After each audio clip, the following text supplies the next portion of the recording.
breaking news this evening, Politico has obtained a draft opinion by a majority of the Supreme Court that would strike down Roe v. Wade.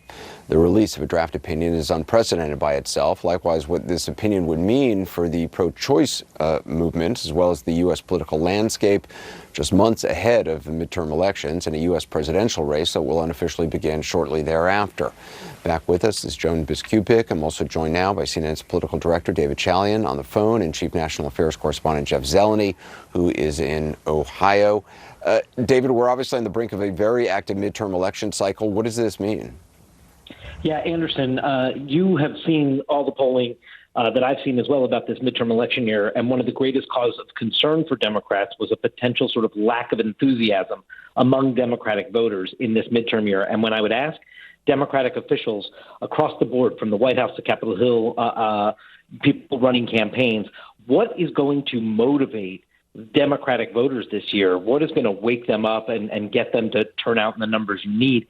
The one thing that all these Democrats would point to is that if the Supreme Court ruling came in June to overturn Roe v. Wade, they would attempt to mobilize Democrats nationwide around this issue like they've never been mobilized before. And that's part of the story of the politics of abortion rights in this country. Over the last 50 years, it has been the lifeblood of the Republican Party and the conservative movement to overturn Roe v. Wade. And we have seen in election cycle after election cycle how that issue really motivated voters in the base of the right conservative movement to get out to the polls. What we didn't see, despite lots of rhetoric around it, is that moving voters on the left to the same degree. Now that we are seeing this draft report, and again, this may not be where the case ends up, but given this draft report that's been published, you're already seeing, my inbox is flooded with statements from a slew of Democrats running for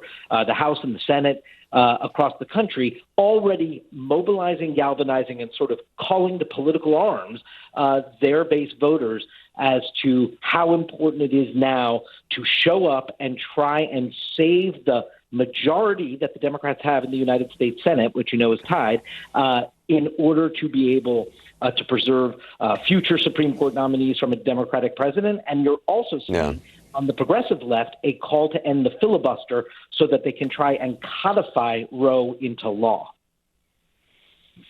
Jeff Zeleny, how much of a rallying cry do you think this will be in states around the country?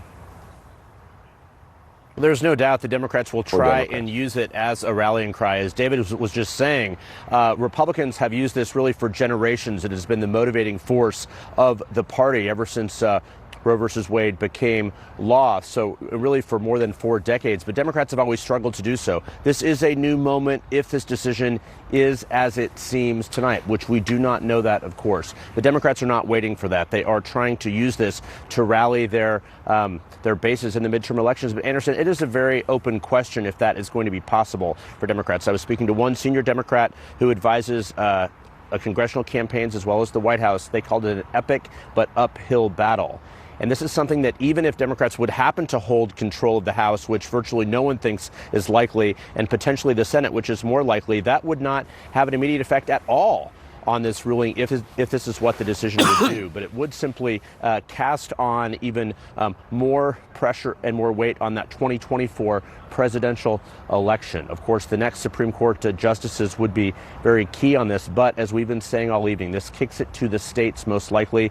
That is a central motivating force here. But Democrats, again, this is an epic battle for them, but they have never been able to rally behind this issue. But of course, there's a generation of young women and men and other voters who have long thought this was settled law. They've not seen this necessarily as something that has been a motivating force in their life. This could change everything. But one thing is becoming clear as we are getting early reactions to this. I'm told the White House is not going to have a comment this evening, but the president could speak to it as early as tomorrow, is that they are going to not wait for the final decision in June. They're going to start making their political arguments as early as the morning, as the Supreme Court, of course, figures out exactly how this extraordinary leak happened and continues on with the case. So we are absolutely in uncharted political waters, legal waters as well here. People on both sides of the aisle, Republican senators, Democratic senators, are criticizing this leak without question. It is unprecedented, and the fallout will continue. Joan, as we mentioned, you've written multiple books on the Supreme Court. how much the justices have a sense or pay attention to the politics of a huge issue like this?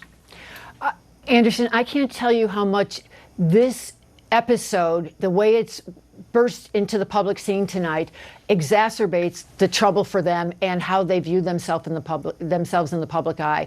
They have all been increasingly concerned about their stature in the American eye. They know that polls show public approval of them dropping. They know that they're getting criticized from many sides.